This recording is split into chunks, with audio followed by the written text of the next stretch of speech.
nessa noite. Segundo Reis, capítulo 5, versículo 9 e 10. Segundo Reis 5, versículos 9 e 10. E o pad já pode colocar aí, viu? Como fundo musical. Ou é você que vem, cadê o Davidson, para o teclado? Como é que nós vamos fazer hoje? Segundo Reis, capítulo 5, versículos 9 e 10. Quantos creem que o Senhor tem muito mais para fazer nessa noite? Diga glória a Deus. Aleluia. E eu quero falar com você sobre vencendo as expectativas. É muito bom a gente criar expectativa, mas elas podem também ser a causa da nossa maior frustração. E eu quero compartilhar isso aqui com vocês. Segundo Reis, capítulo 5, versículos 9 e 10. Veio, pois, Naamã com os seus cavalos e com os seus carros e parou à porta da casa de Eliseu. Então Eliseu lhe mandou um mensageiro dizendo: vai, lava-te 7 vezes no Jordão, e a tua carne será restaurada e ficarás limpo. Só até aqui, curve a sua cabeça, feche os seus olhos. Meu Deus, muito obrigado pela tua palavra. Muito obrigado por cada vida que está aqui nessa noite, Pai. As pessoas que saíram das suas casas, Senhor, do seu ambiente de trabalho, porque elas entendem que o Senhor tem uma palavra de vida, de restauração. E eu creio que infinitamente mais o Senhor fará nessa noite.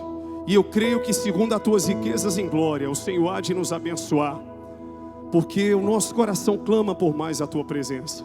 E cremos que o Senhor tem muito mais para nos dar, em nome de Jesus. Se você crê que o Senhor está aqui, diga aleluia, diga glória a Deus.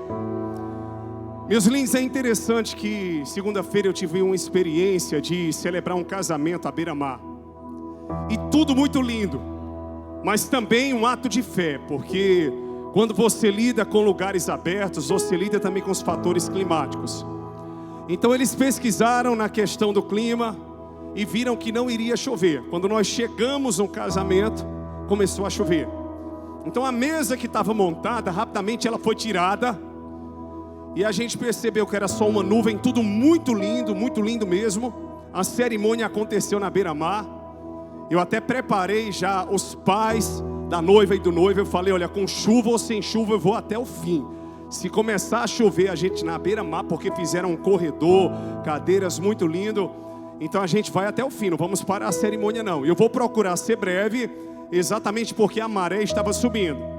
Aí até gravei um stories lá brincando que se a maré subisse e a onda viesse, seria a primeira vez que eu faria um casamento molhado com a água do mar. Mas aí eu iria até o fim, porque quando a gente começa tem que terminar. E ali a chuva deu num exato momento. Depois parou a chuva, arrumaram tudo novamente. E ali nós começamos a celebrar o casamento. Foi algo lindo, realmente marcante. Depois aconteceu ali a festividade. Comemos bastante também. É tanto que vou ter que dar umas boas carreirinhas amanhã para poder queimar as calorias que eu adquiri lá na praia. Mas é interessante que sempre a gente se projeta em algo na vida que a gente entende que vai dar certo. A gente não conta com os imprevistos ou com as mudanças. Só que existem mudanças que não é que elas sejam ruins. Elas podem ser boas e elas vão trazer a finalidade que nós esperamos e desejamos. Mas as coisas elas não vão acontecer na metodologia que a gente quer. Você quer prosperar, mas de repente você quer prosperar em um determinado caminho. E o Senhor quer te fazer prosperar em outro caminho. Aí Deus gera alguns desconfortos na nossa vida, exatamente para que a gente não se apegue àquela determinada situação, porque Deus tem infinitamente mais para nós e Ele quer nos usar em outra área da nossa vida. Fala para o seu irmão, diga entenda. Fala com fé, diga entenda a voz de Deus. Se você crê que nessa noite você vai sair daqui compreendendo a voz de Deus e o que Ele deseja para mim e para você, diga aleluia e aplauda lindamente o nome do Senhor. Oh glória! Então Naamã, como nós conhecemos a história, soldado valente, valoroso, ali do rei da Síria, tantas vitórias ele tinha, as suas vitórias faziam dele um homem respeitado.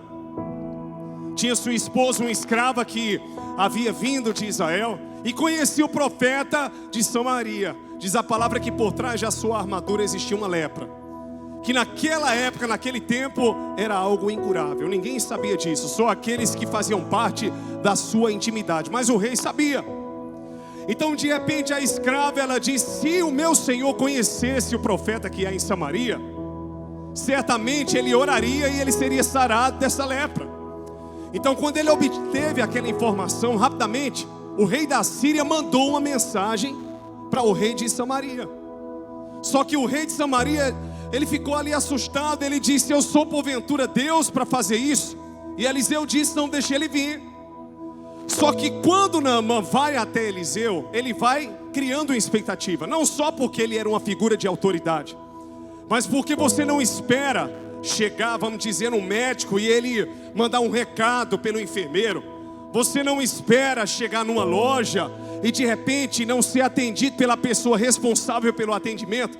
Você já cria na sua mente um cronograma, todo um cenário. Quando diz assim: vamos viajar, então você já cria na sua mente como é que vai ser essa viagem, a chegada, a saída. E muitas vezes as coisas elas acontecem diferente. Como agora, por exemplo, eu só iria celebrar o casamento e voltar, e de repente surgiu a oportunidade e a gente conseguiu se projetar. Não, vamos passar 2 dias. E fomos, eu, a minha família e mais alguns irmãos. E passamos ali e voltamos hoje. Foram dias renovadores. Mas é interessante que quando a nossa expectativa ela fica em alta, isso pode trazer para nós um sentimento de frustração. Por quê? Porque o ser humano nunca vai corresponder àquilo que nós esperamos, e nem Deus vai corresponder ao que queremos. Ele vai corresponder àquilo que nós precisamos, não necessariamente àquilo que nós queremos. Então você diz: não, meu Deus, eu queria casar assim, eu queria me projetar assim. E às vezes, só quem sabe dos detalhes, dos erros que aconteceram, são as pessoas que estão nos bastidores. Já aconteceu muito isso comigo e eu acho que com você também. O pessoal está aqui, né? Eu acho que o Kevin pode confirmar. De repente aqui fazendo uma ministração, aí alguém chega: eu errei um passo, eu errei isso na peça, eu esqueci uma fala. Só que quem está de fora, que não sabe os detalhes de como é a peça, não percebe. Aquele que está pregando, né, pastor Gladys? A gente que é pregador, a gente lembra depois: eita, não falei disso, mas também falei daquilo que eu nem pensava que falaria. Então nós começamos a criar uma expectativa em cima daquilo que nós vamos fazer.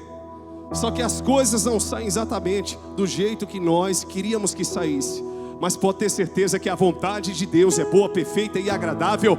E Deus sempre tem o melhor para mim e para você.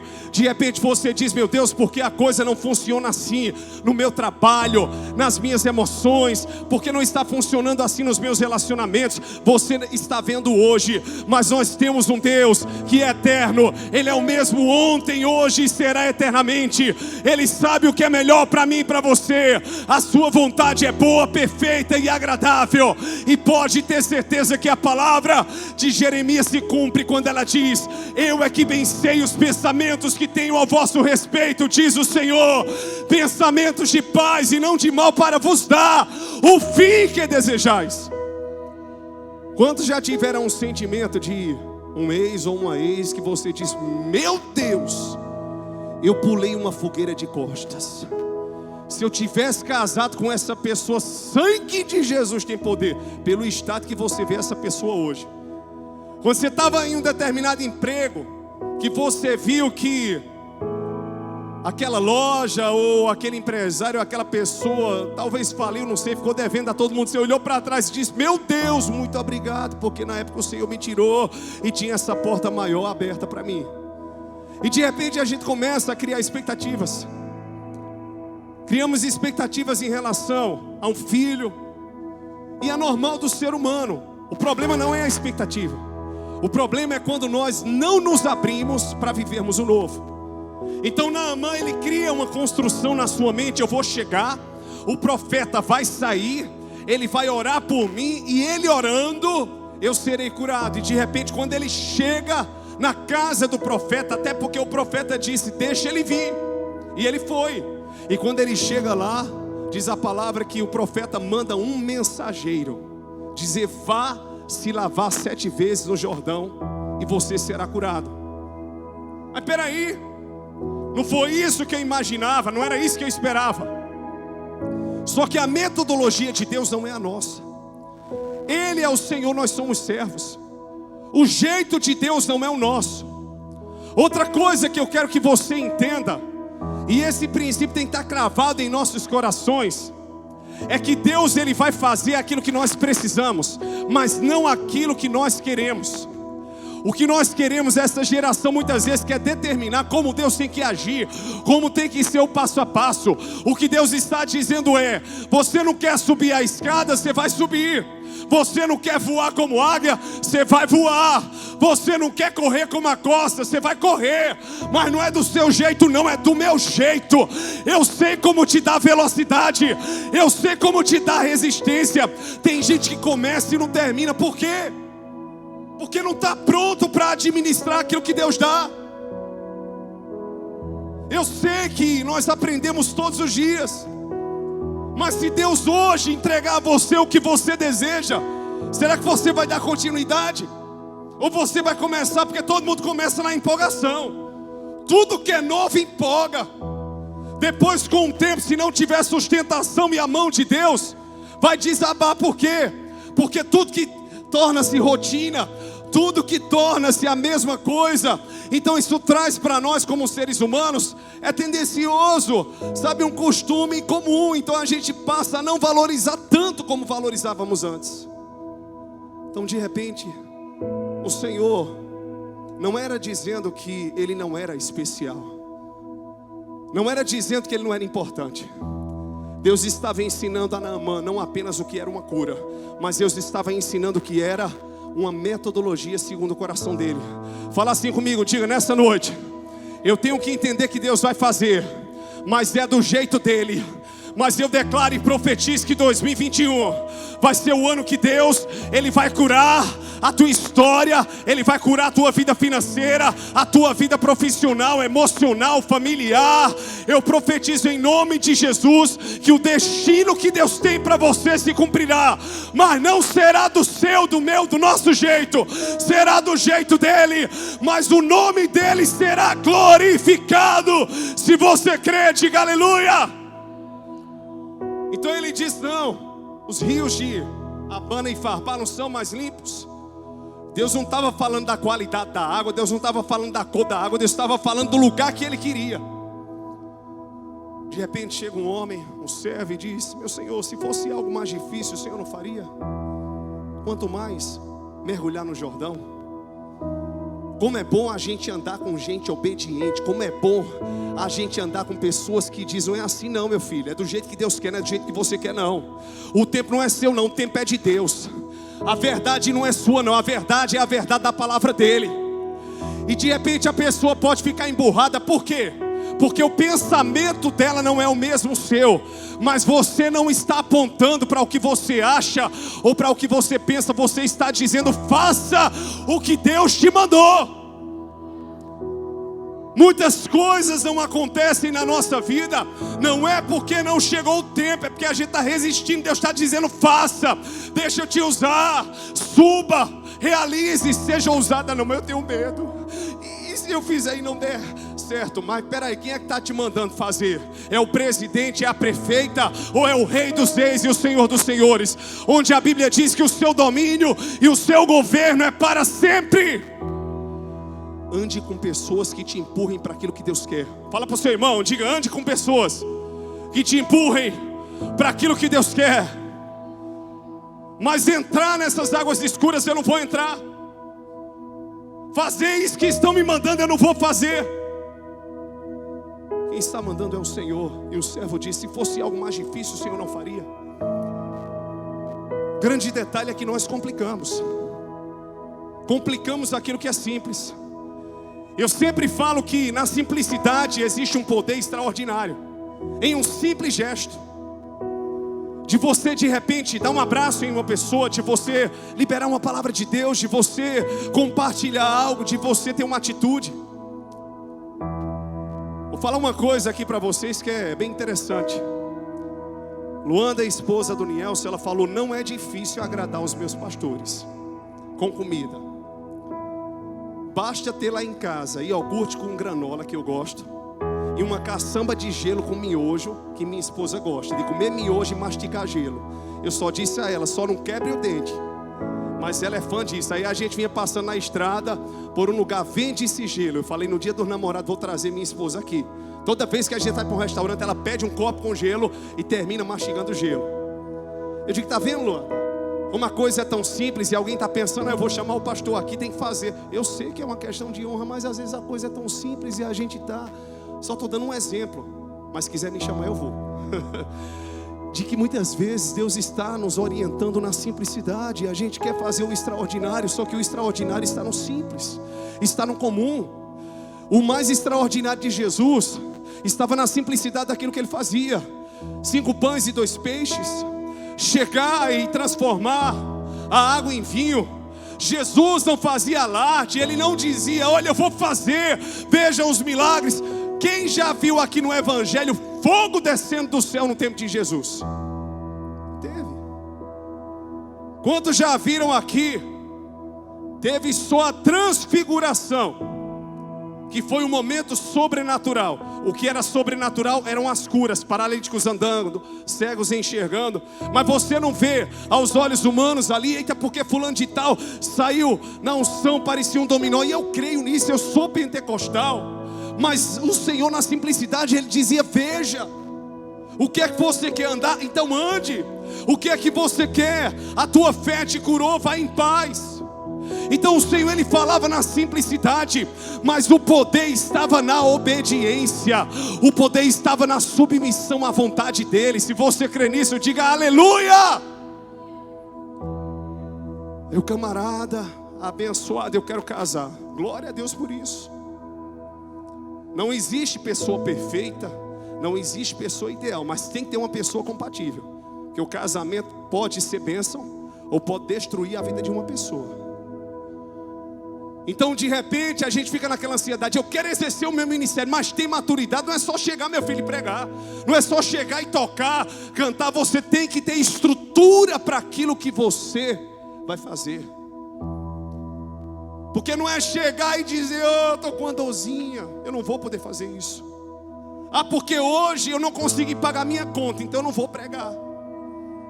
Nós precisamos entender que a missão e o propósito sempre serão maiores, preste atenção, do que os nossos sentimentos. Jesus, Ele disse, Pai, se for possível, passa de mim esse cálice, mas que não seja feita a minha vontade, mas a tua vontade. Eu quero ser um médico próspero, eu quero ser alguém que vai abençoar muitas vidas. Então comece a abençoar hoje com um cachorro quente, com um pastel de R$1, de 50 centavos. Porque se você não for fiel no pouco, como é que você vai ser no muito? Vai lá, Nama. É simples, e ele foi. Humildade, fala assim comigo, humildade. Ele escutou o servo, mas fala comigo, humildade. Tem hora que a gente tem que baixar a cabeça e dizer, você está certo. Aí minha esposa chega para mim e diz, está vendo, amor? A maioria das coisas que eu falo para você não fazer e você faz, dá errado. Ó, irmãos, e ela ainda passa no rosto. Aí eu também chego, eu falei, amor, eu não disse para você não fazer também? Tá vendo? E deu errado. Acontece também, né? Mas com amor, como a gente tem estrutura, então não tem problema. A gente já tem a maturidade para isso, então a gente só lembra, eu falei. O irmão chegou, eu falei, de alguma maneira Deus avisou. Aí ele vai lá e mergulha. Eu não posso dizer para você com clareza exatamente como aconteceu, mas eu sei que a ordem foi para Naamã mergulhar. E às vezes a gente está querendo que outros mergulhem em lugares que Deus mandou você mergulhar, e não o marido, e não a esposa, e não o filho. A experiência é pessoal e individual. A cura é pessoal. Diga assim comigo, a cura é pessoal. E eu declaro nesta noite que quando você for curado, quem estiver à tua volta vai receber também. Sabe por quê? Porque a cura não só aconteceu na pele, não. Aconteceu no coração, onde Naamã saiu dali decidido a servir ao Deus de Israel. Ele saiu com o coração grato a retribuir aquilo que ele havia recebido. Quantos creem que quando Deus ele opera um milagre, Ele opera na totalidade? Se você crê, diga aleluia. Levante suas mãos e aplauda lindamente o nome do Senhor Jesus. Siga a direção que Deus está te dando. Às vezes a gente cria tanta expectativa. Eu lembro que eu estava enfermo na minha adolescência, eu tinha uma competição de natação. E mesmo assim o treinador falou, não dá para competir, está muito em cima. Eu falei, eu vou. Eles estão, tá bom, vamos embora. Eu fui, esforcei demais, tive hipoglicemia, cheguei tonto, ganhei ali uma medalha de prata, fiquei arrasado, um adolescente. Aí quando eu saí passando mal, aí o médico que estava ali disse, pega alguma coisa doce para ele. Aí meu irmão pequeno, Tiago, aí minha mãe falou, vai comprar um doce para o seu irmão. Daqui a pouco lá vem ele com pipoca caritó doce. Não resolveu nada, né? Mas era doce, né? Na mente dele. Então de repente eu saí dali frustrado. Tinha competição no outro dia. Eu falei para minha mãe, eu não quero mais competir, eu não quero mais fazer. E minha mãe falou, não sei se meu pai lembra disso, meu filho, não é porque não deu certo ontem que não vai dar certo hoje. Isso no dia seguinte. E eu fui para competir. Eu estou falando de algo natural. E eu ganhei a prova, mas eu não queria mais competir por causa da frustração, da perda e do adoecimento, mesmo tendo sido avisado. Então muitas vezes, para que a gente seja encorajado a ganhar, a gente precisa perder alguma coisa. Para que a gente aprenda a dar mais valor, para que a gente aprenda a abraçar mais, a declarar mais, a estar mais perto, a não nos apegarmos a coisas pequenas. Hoje eu tenho aprendido muito com tudo que tem acontecido. Peço até oração à igreja, mas tem um tio, esposo da minha tia, está internado, está num tratamento contra o câncer. E ele teve uma anemia forte. E eu vejo Deus assim, sustentando a minha família. E em todo o tempo a gente ia até esticar mais na praia, mas voltamos também para estarmos ao lado deles nesse momento. E de repente eu vejo em todo o tempo o Senhor trazendo sobre nós superação e tantas coisas mais importantes para a gente se preocupar, e a gente está se apegando a coisas pequenas. Diga assim, eu não vou perder o meu tempo com coisas pequenas. Diga, Deus quer que eu avance para viver o seu melhor. Se você crê que é desse jeito, diga aleluia. Diga, eu vou mergulhar no que Deus tem para mim. E eu quero liberar uma palavra profética. Levante uma das suas mãos. Que ao mergulhar, ao longo de 7 dias, diz o Senhor, começando de amanhã, o Senhor te fará contar um grande milagre. Cada dia será um dia de mergulho e de obediência. E até a próxima quarta-feira eu declaro pela fé que você vai chegar aqui com um testemunho para contar. Eu falo isso na autoridade do nome de Jesus. Se você crê, aplauda lindamente aquele que é santo, justo e fiel. Eita glória, fecha os seus olhos. Pastor Gledson, vem cá. Tu és maravilhoso, Jesus. Nós te amamos, Senhor, nós te adoramos. Nós glorificamos o teu nome pela tua igreja. Porque nós não estamos aqui, Senhor, simplesmente porque não tínhamos o que fazer. Estamos aqui porque cremos no teu poder, cremos na tua glória, cremos na tua restituição e na tua restauração, Pai. Então continua falando conosco em nome de Jesus, aleluia.